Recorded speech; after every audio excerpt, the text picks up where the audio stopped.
Era 1950 quando se inaugurou no bairro de Vila Isabel o Hospital Pedro Ernesto, integrado à rede hospitalar da Secretaria de Saúde do então Distrito Federal. 12 anos depois, a unidade ganhou status de hospital-escola da Faculdade de Ciências Médicas da Universidade do Estado da Guanabara, UEG, atual UERJ. Em 1945, com a união dos estados da Guanabara e do Rio de Janeiro, a UEG passa a chamar-se Universidade do Estado do Rio de Janeiro e a Universidade de Saúde ganha o nome atual, Hospital Universitário Pedro Ernesto, UPE. O nome da unidade foi uma homenagem ao médico político Pedro Ernesto, ex-prefeito da capital na década de 30. É no setor de neurocirurgia que focaremos, pois é aqui que conheceremos o projeto de implantação de DBS em pacientes com doença de Parkinson. Com a palavra, o coordenador e alguns profissionais envolvidos. Olá pessoal, vou falar um pouquinho do nosso projeto de tratamento cirúrgico dos movimentos anormais, uma parceria da Secretaria Estadual de Saúde com a UERJ e que se iniciou em março de 2019. Pouco antes desse período, nós fomos contactados pelo então secretário de Saúde, Dr. Sérgio Gama, que nos informou que tinha 50 pacientes na fila para tratamento cirúrgico da doença de Parkinson. Nós já tínhamos expertise no assunto com Parkinson, nós temos uma clínica de neurologia no Hospital Universitário Pedro Ernesto, que tem muita tradição no tratamento de Parkinson, e nós já também tínhamos iniciado um projeto anos antes, através da FAPERJ, para tratamento cirúrgico da doença de Parkinson. A gente estima que em 2030 nós teremos 600 mil brasileiros com doença de Parkinson, dentro desses 50 mil no Rio de Janeiro. A gente sabe que inicialmente a medicação para a doença de Parkinson ela funciona muito bem, mas depois de alguns anos começa a haver flutuação desse efeito e aí o paciente pode apresentar, às vezes, a medicação funcionando demais, com efeitos colaterais indesejáveis, com movimentos anormais, e até períodos que essa medicação para de funcionar e o paciente fica totalmente paralisado. E a cirurgia de Parkinson, ela vem exatamente para tentar, em maneira fácil de falar, de reequilibrar essa flutuação e esse efeito da medicação. Mesmo com a pandemia, desde 2019 a gente teve a oportunidade de implantar 37 estimuladores cerebrais profundos com excelentes resultados. Então esse aí é o nosso projeto e espero que continuemos aí com a mesma pegada, com a equipe multidisciplinar e com toda a excelência que nosso hospital pode oferecer. Olá, meu nome é Mariana Spitz, eu sou da equipe de neurologia do projeto de cirurgia de Parkinson do Hospital Pedro Ernesto. E a neurologia tem um papel fundamental nesse processo que começa com a seleção dos pacientes. Os pacientes são encaminhados pela Secretaria de Saúde e a gente avalia quais estão aptos para o procedimento cirúrgico. A cirurgia de Parkinson, ela não é indicada para todos os pacientes, a gente deixa bem claro para eles que não é um procedimento curativo, ela ajuda a melhorar os sintomas e a qualidade de vida.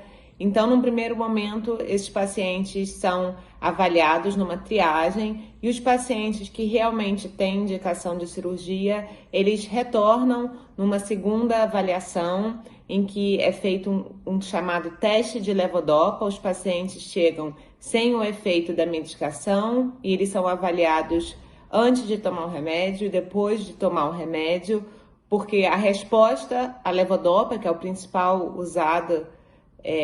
medicação usada na doença de Parkinson, ela vai determinar a boa resposta ou não ao procedimento cirúrgico. Para o paciente ter indicação de cirurgia, ele deve ter também uma boa resposta à levodopa. Olá, eu sou Alessandra Faria, fonoaudióloga aqui do Hospital Universitário Pedro Ernesto e participo do projeto de Parkinson de colocação do DBS.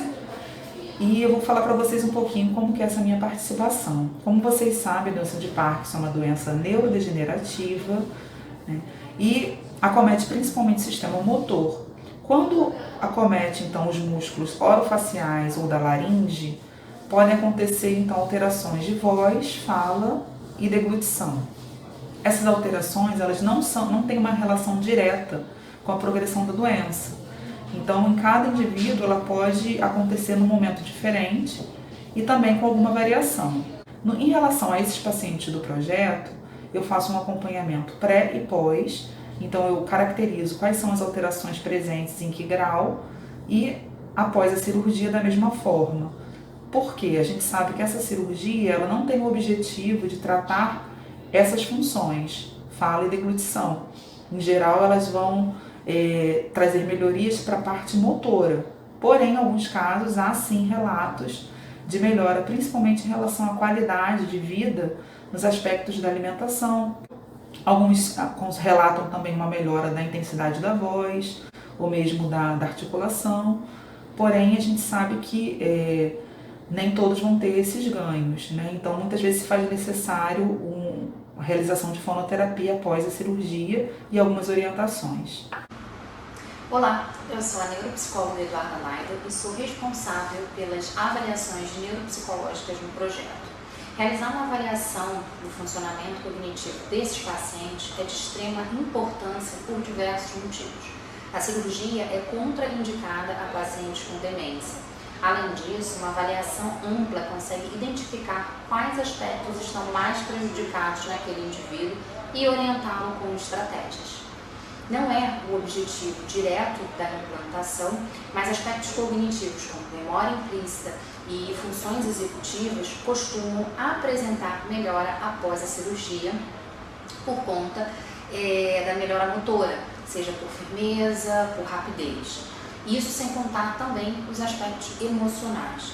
A prevalência de demência na doença de Parkinson é de 24% a 31%, e avaliar o paciente de forma global e contínua é o melhor caminho para monitorar a evolução dos efeitos da doença. Isso a gente faz aqui. Meu nome é Ula Werneck, eu sou fisioterapeuta do projeto, e os circuitos da marcha estão alterados na doença de Parkinson, com diminuição de comunicação de uma área do cérebro para outra. Tem diminuição da velocidade, que fica numa velocidade mais lenta, e redução do passo e da passada. O implante de estimulação cerebral profunda tem a capacidade de melhorar a conexão entre essas áreas, aumentando a velocidade da marcha e reduzindo o tempo de reação de tarefas manuais complexas. E é isso que nós estamos investigando nesse projeto. Eu sou Maud Parisi, neurocirurgiã do projeto. A cirurgia da doença de Parkinson é realizada em várias etapas. A primeira delas é a colocação de um arco estereotáxico fixado ao crânio do paciente. Em seguida, é realizada uma tomografia computadorizada de crânio com o arco em posição.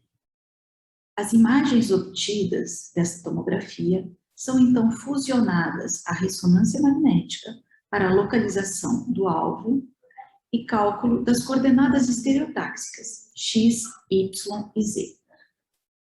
A próxima etapa ocorre no centro cirúrgico, onde através de um pequeno orifício é introduzido o eletrodo até o alvo. Procede-se então a testagem intraoperatória, onde vai-se observar o efeito da estimulação na melhora dos sintomas parkinsonianos. Uma vez bem posicionado o eletrodo, é retirado o arco e o paciente é submetido a uma anestesia geral, para então colocação do gerador, que ficará sob a pele na região infraclavicular.